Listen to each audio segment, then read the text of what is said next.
사사기 7장 7절로 9절까지 말씀입니다. 구약성경 373면에 있습니다. 사사기 7장 7절로 9절까지 말씀 보겠습니다. 제가 봉독합니다.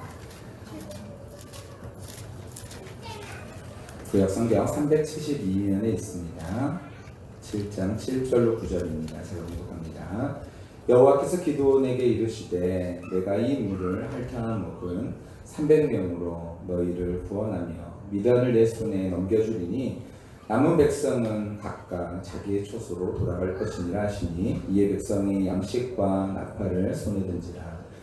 기드온이 이스라엘 모든 백성을 각각 그의 장막으로 돌려보내고 그 300명은 머물게 하니라. 미디안 진영은 그 아래 골짜기 가운데에 있었더라. 그 밤에 여호와께서 기드온에게 이르시되 일어나 진영으로 내려가라. 내가 그것을 내 손에 넘겨주었느니라. 아멘. 자리하도록 하겠습니다. 지난주 말씀에 다윗을 통하여서 우리는 다시 없을 기회를 만난다 할지라도 하나님의 뜻에 어긋난 일이라면 기회로 보지 않고 용기 있게 일을 처리했던 다윗을 우리는 함께 살펴보았습니다. 그리고 하나님께서 그런 다윗을 어떻게 높이셨는지 말씀을 통해서 또한 확인할 수 있었죠. 오늘은 그 반대되는 일을 좀 한번 살펴보려고 합니다. 바로 기회가 아니라 위기입니다. 살면서 우리가 기회만 만나는 것은 아니죠. 어쩌면 기회보다도 위기를 만날 때가 더 많이 있는 것 같습니다. 위기에 대처한 성경의 인물을 살펴보고 하나님께서 그들을 통해 우리에게 주시는 메시지를 함께 살펴보고 알아가는 시간이 되었으면 좋겠습니다. 요즘 참 위기의 시대인 것 같습니다. 초등학교 선생님이 학교에서 극단적인 선택을 해서 지금 여러 가지로 어려운 일들이 있죠. 남 얘기 같지 않은 것은 제 사촌 동생도 그 초등학교, 바로 서희초등학교 바로 옆에 있는 초등학교에서 얼마 전까지 근무하다가 지금 휴직계를 내고 쉬고 있거든요. 근데 얘기를 들어보니까 휴직계를 낸 이유가 있더라고요.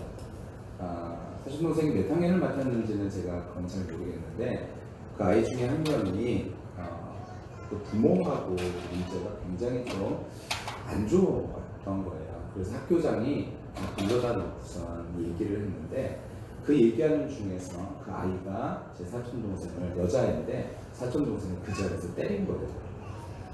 그래서 사촌 동생이 거기에 그 일을 겪을 때 학교장이 휴직계를 내라 해가지고 휴직계를 내는 과정에서 정신병원에 갔더니 정신병원에서 진단서를 하나 끊어주는데 이렇게 문진을 해야 되는 것들이 몇십만 원짜리가 있는데 그것을 끊을 필요도 없다 그러면서 초등학교 선생님이냐고 그러면서 바로 정신질환적인 것들을 쭉 써서 학교에 제출하라고 줬다는 거예요.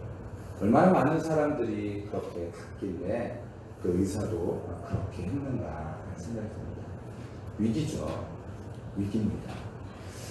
그 얘기를 듣고 이번에 그 사건의 이야기를 듣고 저희 작은 어머니가 그러시더라고요. 저희 어머니랑 통화를 한 걸 제가 이제 저희 어머니를 통해서 들었는데 얘기를 들어보니까 제 사촌 동생도 너무너무 힘들었다는 거예요. 그리고 더 큰 문제는 내년에 다시 학교에 들어가야 되는데 서희초등학교 바로 근처에 있는 학교거든요. 근데 그 이번에 문제 일으켰던 그 아이가 전학을 가게 된다는 거예요. 그 주변 학교를 갔는데 전학을 하게 되면 제 사촌 동생이 있는 학교로 전학을 올 수도 있다라는 이야기를 하면서 제 작은 어머니가 남일 같지 않다. 그렇게 얘기를 하셨다고 하더라고요. 위기죠. 우리 인생에는 여러 가지 위기들을 만납니다. 기회만 만나는 것이 아니라 위기죠. 그러면 오늘 이 말씀을 살펴보면서 우리는 그러면 성경 안에 있는 인물들은, 믿음의 사람들은 이 위기를 어떻게 넘겼는지 한번 살펴보고 또 그렇게 믿음으로 위기를 넘긴 사람들을 하나님께서 어떻게 하셨는지 한번 살펴보면서 우리 큰 위로와 하나님의 뜻을 발견하는 귀한 시간이 되어졌으면 좋겠습니다. 먼저 오늘 우리가 살펴볼 인물 첫 번째는 기드온입니다. 그리고 또 한 사람의 우리는 제자들입니다. 예수님의 제자들이에요. 먼저 기드온은요, 사사시대 인물입니다. 사사시대는 언제냐면 이스라엘이 애국에서 나오고 가나안 땅에 들어가서 정착하며 살 때의 시기가 사사시대입니다. 이때의 사사, 그러니까 지금 영어로 표현했을 때는요, 재판관 이런 의미를 갖고 있는데, 그런 사사를 세워가지고 하나님께서 그들을 다스렸거든요. 근데 기드온이 누구냐? 바로 사사입니다. 하나님께서는 이제 그들의 대적인 미디안을 치게 하기 위해서 사사인 기드온을 세우셨습니다. 그리고 기드온을 따르는 백성들이 이제 어디에 진을 쳤냐면 미디안 사람들이 이스라엘을 공격하기 위해서 진친 그 앞에 머물게 되어진 것이죠. 그때 하나님께서 기드온에게 말씀이 나옵니다. 어떻게 있을까요? 넘겨주시면요. 한번 같이 한번 읽어볼까요? 시작. 너는 강하라, 굳세어라. 내가 어디로 가든지 너로 이기게 하리라. 이런 말씀 주신 것이 아닙니다. 하나님께서 기드온에게 모았을 때에, 사람들이 모였을 때 기드온아 너 강하라, 굳세어라. 그리고 내가 어디로 가든지 내가 너와 함께 하겠다. 이렇게 말씀하시기보다는요, 어쩌면 이해하기 어려운 말씀을 주셨습니다. 7장 2절인데요. 같이 한번 볼까요? 함께 읽습니다. 시작. 여호와께서 기드온에게 이르시되 너를 따르는 백성이 너무 많은즉 내가 그들의 손에서 미드안 사람을 넘겨주지 아니하리니. 전쟁을 앞두고 있는 기드온에게 하나님은요 뭐라고 말씀하신 거예요? 야, 군사수가 너무 많다. 여러분, 기드온이요 이 군대를 모으기 위해서 얼마나 애썼을까요? 사실 얼마나 애썼는지는 우리가 다 모르지만요, 어느 정도 예상은 할 수 있을 것 같아요. 지금도 전쟁에 나갈 군사를 모집하는 일은 굉장히 어려운 일이죠. 지금 우크라이나, 러시아 전쟁도 보면 알겠지만 군인들을 모집하는 데 있어서 굉장히 어려움이 있지 않습니까? 근데 당시에는요, 모든 전투가 다 백병전이죠. 근접해가지고 싸울 수밖에 없는, 목숨을 거는 너 죽고 나 죽고의 일들 아니겠습니까? 이런데 군사를 모집한다는 것은 정말로 어려운 일이 아닐 수 없을 것이었습니다. 그렇게 모은 군사입니다. 그런데 하나님께서 말씀하시죠. 야, 군대 수가 너무 많다. 물론 전쟁에 군사 많으면 많을수록 좋은 거 아니겠습니까? 근데 하나님께서 말씀하신 거예요. 너무 많아. 사사기 7장 3절 말씀 같이 한번 보겠습니다. 함께 읽습니다. 시작. 이제 너는 백성이 귀에 외쳐 이르기를 누구든지 두려워 떠는 자는 길르앗산을 떠나 돌아가라 하시니 이에 돌아간 백성이 22,000명이요 남는 자가 10,000명이었더라. 두려워 떠는 자는요 돌아가도록 명령하라는 거예요. 여기 몇 명이냐면요 총 32,000명 정도 있었던 것 같아요. 32,000명이 있었는데 그들에게 하나님께서 말씀하시라는 거, 말씀을 전하라는 거예요. 두려워하지 마라, 하나님 함께 하신다가 아니라 두렵냐? 가라.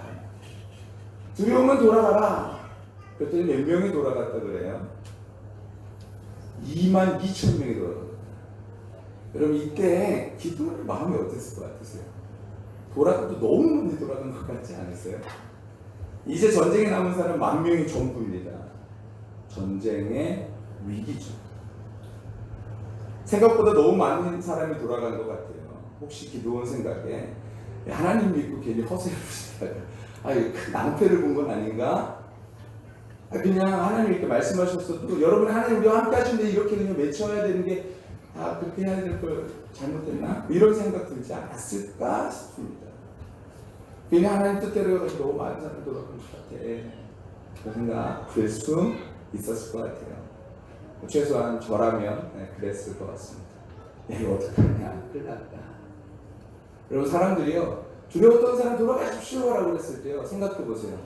32,000명 중 22,000명이 짐을 싸서 집으로 돌아가는 모습을 상상해보십시오. 어땠을 것 같으세요? 기도의 마음이 힘들 수 있었을 것 같아요. 근데 하나님의 말씀을 보세요. 7장 4절입니다. 함께 읽습니다. 시작. 여호와께서 또 기드온에게 이르시되 백성이 아직도 많으니 그들을 인도하여 물가로 내려가라. 아니, 뭐라고 하셨다고요? 아직도 많다. 10,000명? 아직도 많아. 이쯤 되면 기드온이 무섭지 않았을까요?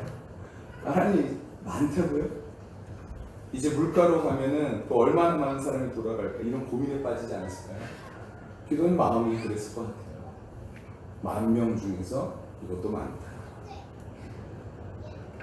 7장 4절입니다. 연이어서 읽습니다. 시작. 거기서 내가 너를 위하여 그들을 시험하리라. 내가 누를 가리켜 내게 이르기를 이 사람이 너와 함께 가리라 하면 그는 너와 함께 갈 것이요 내가 누구를 가리켜 내게 이르기를 이 사람은 너와 함께 가지 말 것이니라 하면 그는 가지 말 것이니라 하신지라. 하나님의 시험이 있을 거라는 거예요. 이 10,000명이겠죠. 아니, 지금 3분의 2가 떠난 것도 모자란데 또 테스트를 하시겠다라는 것입니다. 남아있는 3분의 1을 잘 구슬려서 전쟁에 나가는 것도 부족하지 않을까 생각되어지는 그 시점에 하나님은 말씀하시는 거죠. 내가 너한테 이를 거야. 내가 너한테 이르는 사람과 함께 가고 그렇지 않은 사람은 너와 함께 가지 않는다. 이에 기드온은 백성을 데리고 물가로 갑니다. 여러분, 이것이 믿음입니다. 위기의 순간에 내 마음속에는 어떤 마음이 있다 할지라도 하나님이 말씀하셨을 때 어떻게 기드온이 갈 수 있었을까요? 하나님을 향한 신뢰와 믿음이 있었기 때문에 갈 수 있었던 것이죠. 하나님 어떻게 처분을 내리시던 하나님의 뜻대로 하겠습니다.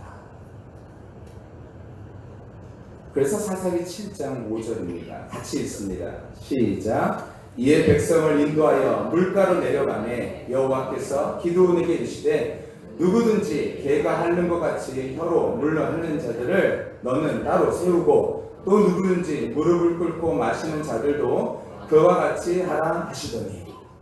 자, 이제 물을 마실 거야. 한 무리는 개가 혀로 이렇게 먹듯이 이렇게 먹을지 이렇게 먹을지 모르겠어요. 여하튼 혀로 먹는다. 한 무리는 무릎을 꿇고 먹는다라는 거예요. 그러면은 따로 세우라는 거예요. 혀로 물을 핥는 사람, 무릎을 꿇고 먹는 사람, 따로 세우라는 거예요. 자, 보니까 무릎을 꿇고 먹는 사람이 몇 명이었냐면은 9,700명입니다. 그리고 이렇게 뭐 혀로 먹는 사람, 핥아 먹는 사람이 300명이에요. 나중에 다 세어보니까요. 9,700명 대 300명. 기도의 마음이 어땠을까요? 하나님 어디를 선택하기를 원하셨을까요? 마음이 있었을까요? 당연히 9,700명 하나님 최소 여긴 좀 선택해 주셨으면 좋겠다라는 마음이 들지 않았을까요? 저라면 그랬을 것 같아요.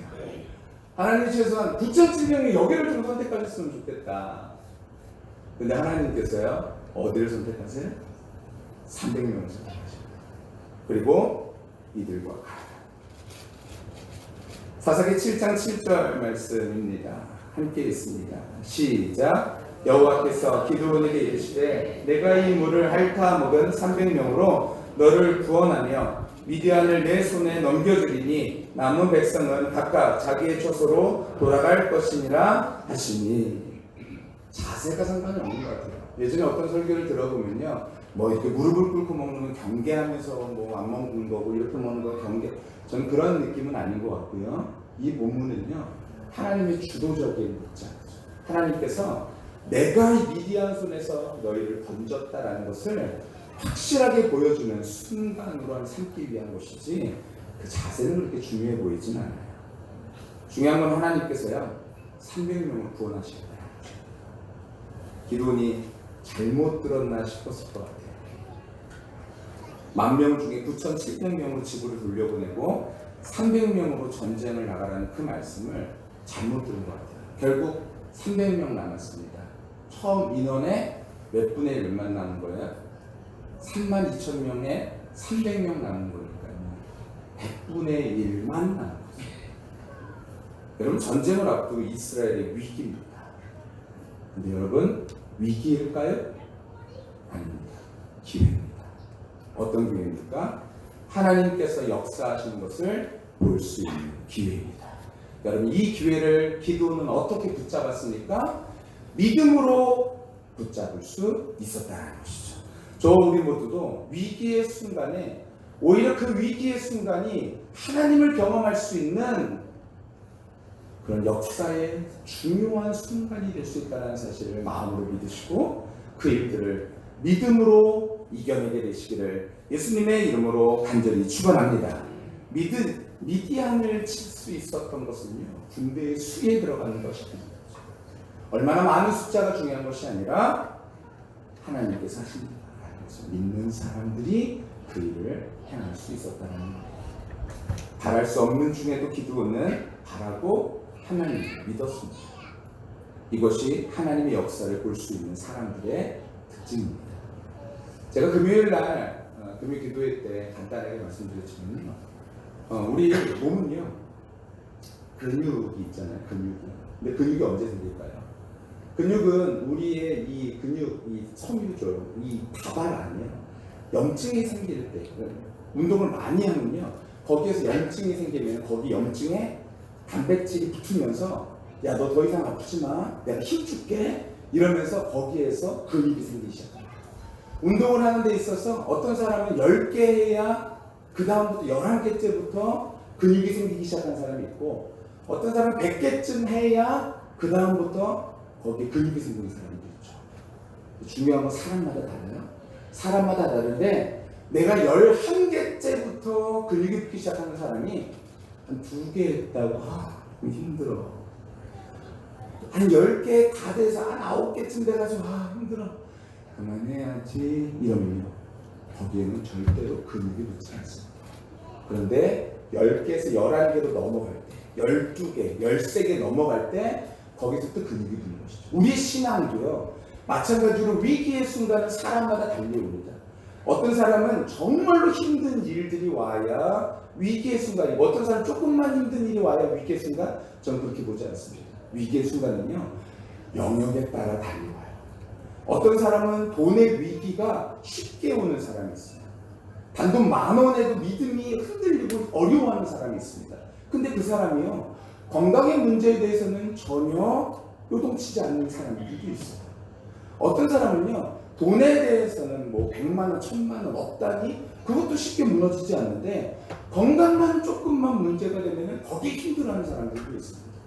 다양하죠. 어떤 사람은 관계에, 어떤 사람은 사회적인 어떤 문제에, 직장에, 여러 가지가 있습니다. 그런데 중요한 건 뭐예요? 사람마다 달려오는데 그때의 그 위기를요, 어떻게 넘어가냐는 거예요. 다른 사람들, 야, 너는 위기도 못 넘기냐? 여러분, 그렇게 말할 필요 없어요. 우리에게 진짜 위기가 오지 않기 때문에 나에게 진짜 위기가 오면 그 위기를 어떻게 넘어가는지, 그것이 넘어간다는 것이 정말 쉽지 않은 일이라는 것을 우리는 알고 있습니다. 그래서 누군가를 쉽게 말하지 못하는 것이죠.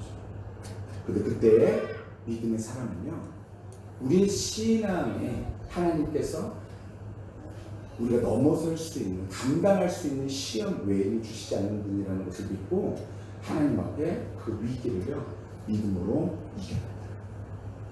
그래서 하나님께서 주시는 축복을 받아 누릴 수 있게 되어진다는 것이죠. 우리에게도 인생의 장애물이 막아설 때가 있습니다. 믿음으로 앞으로 나아가려고 할 때 우리를 막아선 일들이 벌어질 때가 종종 있죠. 나를 두렵게 하는 일들, 내 마음속에 믿음이 흔들리게 하는 일들이 있다는 거예요.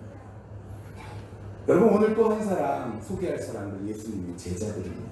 예수님의 제자들도 위기가 있었습니다. 그들이 탄 배가 갈릴리 호수 한가운데 이르렀는데 갑자기 큰 풍랑과 바람이 그들을 막아선 것이죠. 막았었다, 거스르다, 막았었다, 마주하다, 이 단어가 그들 앞에 있는 것이에요. 마가복음 6장 48절인데요. 같이 한번 읽어볼까요? 시작. 바람이 거스름으로 제자들이 힘겹게 노젓는 것을 보시고 밤 4경쯤에 바다 위로 걸어서 그들에게로 오사 지나가려고 하시니 바람이 거스렀다. 이들을 막아선 것이죠. 제자들이 앞으로 또 나가야 되는데 막아선 거예요. 요한복음에는 큰 바람이 불었다고 기록되어 있는데 이 바람이 강함으로 그들의 진로가 막았었다는 거예요. 이들이 어떻게 했습니까? 힘겹게 노를 졌대요. 힘겹다. 바산이죠. 이게 뭐냐면요, 고난을 당했다, 고문을 당했다, 이런 의미예요. 외부적으로 고문을 당했다. 이들이요, 이 바람을 이겨내기 위해서 얼마나 힘들었는지 표현하고 있는 거예요. 우리도 그렇게 힘겨운 싸움을 하면서 견뎌내고 있지는 않습니까? 사는 게 전쟁이다, 이런 말들 하기도 하잖아요. 힘겹게 노를 저었던 제자들의 모습을 상상해 보세요. 갑자기 불어온 큰 바람, 갑자기 불어온 위기. 제자들은 갈릴리 호수를 누구보다도 잘 알고 있었던 사람들인데 예상했다면 들어가지 않았겠죠. 근데 갑자기 불어온 바람이에요.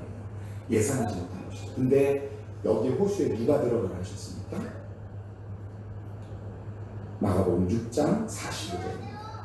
함께 읽습니다. 시작. 예수께서 즉시 제자들을 재촉하사 자기가 무리를 보내는 동안에 배 타고 앞서 건너편 벳세다로 가게 하시고. 누가 보내셨어요? 예수님이 보내신 거예요.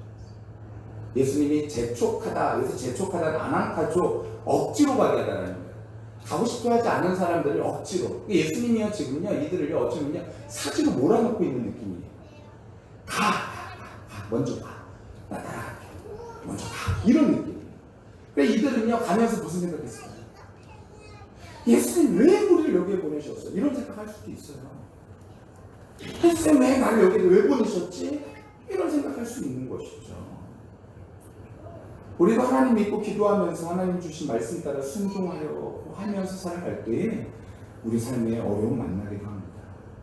그래도 말씀 따라가면서 살아가려고 하는데 이게 참 너무 힘든 거죠. 하나님 나를 보내셨나요? 하나님 나에게 선택하게 하나님 나에게 허락하신 일인가? 하나님 나를 여기 왜 보내셨나? 이 상황을 나에게 왜 허락하셨나? 이런 생각이 들 수도 있죠. 기도원의 상황이 그렇고 제자들의 상황이 그렇습니다. 그런데 말씀을 보세요. 마가복음 6장 48절입니다.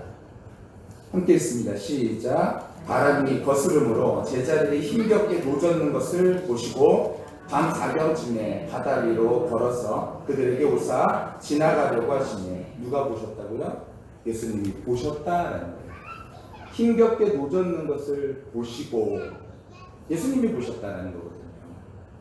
예수님이 제자들을 보내시고요, 그냥 내버려 두신 것이 아니에요. 가, 끝, 이게 아니라요. 가, 그런 다음에 예수님은 이 모든 일들을 알고 계셨고 힘겹게 노젓는 모습도 보고 계셨다는 거예요. 근데 왜 예수님이 보고 계시는 것을 그냥 두셨을까요? 이들의 믿음의 성장을 위해서였다는 것이죠. 근데 보세요. 이들은 어디에 있나요? 갈릴리 호수 한가운데 있다면 예수님은 어디 계시죠? 아직 육지에 계십니다. 밑에 계십니다. 지켜보고 있다고 한들 도움을 줄 수 있나? 이런 생각할 수도 있을 것 같아요. 그런데 예수님이 그들이 예상하지 못하는 방식으로 그들에게 와서 도움을 주십니다. 어떻게 오셨어요? 무리를 걸어버리셨어요. 예수님 못 오시는데? 못 하시는데? 여러분 아니요. 예수님 우리가 예상할 수 없는 방식으로 역사하십니다. 그럼 우리는 뭐 하면 돼요? 믿음으로 그 길들을요, 같이 순종하며 걸어가는 것이죠. 내 마음속에 이게 안 될 것 같아. 예수님이 난 안 도와주신 것 같아. 그게 아니라 여러분 하나님께서 우리를 보내셨다. 하나님께서 우리와 함께 하신다. 임마누엘 하나님께서 우리와 함께 하신다라고 우리 마음속에 믿어진다면요, 그 일들을 선택하고 그 일을 끝까지 믿음으로 걸어간다면 예수님께서 때로는 안 도와주실 것 같다는 생각이 든다 할지라도 그때도 하나님은 우리가 예상하지 못하는 방식으로 역사하시는 분이시다는 거예요. 다시 기도원 이야기입니다. 기도원이 어떻게 미디안을 이겼을까요? 그들이 창으로 이겼을까요? 칼로 이겼을까요? 여러분 잘 아시잖아요. 하나님의 방식으로 이겼습니다. 기도원과 함께한 300용사의 손에는요, 칼 대신에 나팔과 항아리 그리고 횃불이 들려져 있었죠. 칼로 싸운 것도 아니에요. 300명이 횃불과 항아리와 그리고 나팔로 싸웠습니다. 예수님께서 위기에 빠진 제자들을 어떻게 도우셨나요? 무리를 걸어오셔서 도와주셨어요. 하나님 우리가 예상하지 못하는 방식으로 우리의 삶에 찾아오셔서 예상하지 못한 방식으로 일하십니다. 그럼 우리는요, 그 예상하지 못하는 하나님을 발견할 때 우리의 신앙은 성장하게 되는 것이죠. 근데 그 중간에 내가 포기해버리는 거야. 안 돼! 라고 말해버린다. 만약에 제자들이 여기에서 우리는 죽게 됐어, 끝났어 라고 생각하면서 그 배 위에서 물로 뛰어들었다면 이들은 예수님을 보지 못했을 거예요. 기도원이요. 이제 더 이상은 안 됩니다. 하나님. 32,000명에서 지금 10,000명 됐는데 안 돼요. 이렇게 얘기했다는 거예요. 물가로 데려가지 않았다는 거예요. 거기서 나뉘어졌을 때 하나님 제가 잘못 들은 것 같아요. 300명이 아니라 9,700명이죠 하고 그들과 함께 나갔다는 거예요. 그럼 기도는요 결코 하나님의 역사하신 것들을 보지 못했을 것입니다. 그런데 믿음으로 끝까지 그 길을 걸어갈 때에 그들을 볼 수 있었던 것이죠. 여러분 그때 예수님께서 주신 말씀입니다. 마가복음 6장 50절 51절입니다. 함께 읽습니다. 시작. 예수께서 곧 그들에게 말씀하여 계시되 안심하라 내니 두려워하지 말라 하시고 배에 올라 그들에게 가시니 바람이 그치는지라. 오늘 예수님께서 우리에게 말씀하신 것 같습니다. 안심하라 내니 두려워하지 말라. 여러분 누구를 믿으십니까? 전지전능하신 하나님을 믿고 살아가는 우리 아니겠습니까? 여러분 삶의 위기가 올 때에 그 하나님을 바라보시고 그 하나님과 함께 그 풍랑을 이겨내시기를 예수님의 이름으로 간절히 축원합니다. 언제 하나님의 역사를 볼 수 있습니까? 제자들이 아무것도 할 수 없다는 시점이 됐을 때, 기도원이 나는 아무것도 할 수 없다는 시점이 됐을 때, 그때 하나님의 역사를 볼 수 있게 되어지는 것입니다. 누가 하나님의 역사를 보았습니까? 포기하지 않고 믿음으로 끝까지 달려간 사람이 하나님의 역사를 보았다는 것입니다. 여러분 아무것도 할 수 없다는 그 순간, 그 위기의 순간, 그 순간 오히려 믿음으로 나아가 하나님의 역사를 볼 수 있는 우리 모든 성도들 다 되시기를 예수님의 이름으로 간절히 축원합니다. 이러한 예는 성경에 무지하게 많습니다. 홍해 앞에서 하나님의 백성을 하나님 구원하시기 위해서 어떻게 하셨습니까? 바다를 가르셨죠. 믿음을 지켜면서 끝까지 살기로 다짐했던 다니엘을 위해서 하나님은 뜨거운 풀무불에서 하나님은 건져내신 분이십니다. 하나님께서는 믿음으로 살아가는 자들을 절대로 포기하지 않으시고 내버려 두지 않으십니다. 하나님께서 참으로 우리를 도우실 것입니다. 어떻게 해서든지 믿음으로 살아가려고 하는 자들 하나님께서 붙잡고 계시니 여러분 그 믿음으로 승리하게 되시기를 예수님의 이름으로 간절히 축원합니다. 하나님을 믿고 우리의 삶에 어떤 위기가 와도 여러분 놀라지 마시길 바랍니다. 안심하라 내니 두려워하지 말라. 오늘 이 말씀 제가 준비하면서 이 말씀 우리 장로님에게 주시는 말씀 같습니다. 안심하라 내니 두려워하지 말라. 이 말씀을 준비하면서 이 말씀 우리 권사님들에게 주시는 말씀 같습니다. 안심하라 내니 두려워하지 말라. 우리 집사님들에게 주시는 말씀 같습니다. 안심하라 내니 두려워하지 말라. 우리 성도님들 또한 여기 계신 우리 모두에게 하나님이 주시는 음성입니다. 안심하라 내니 두려워하지 말라. 이 말씀이 나를 위해서 주신 하나님의 음성으로 받아들이고 그 음성으로 들려져서 우리의 삶 속에 어떤 위기가 온다 할지라도 하나님이 나와 함께 하시니 이 위기의 순간은 나에게는 하나님의 역사를 볼 수 있는 귀한 순간이 될 수 있을 것이다 라는 것을 믿으시고 믿음으로 살아갈 수 있는 저와 우리 모두가 다 되시기를 예수님의 이름으로 간절히 축원합니다.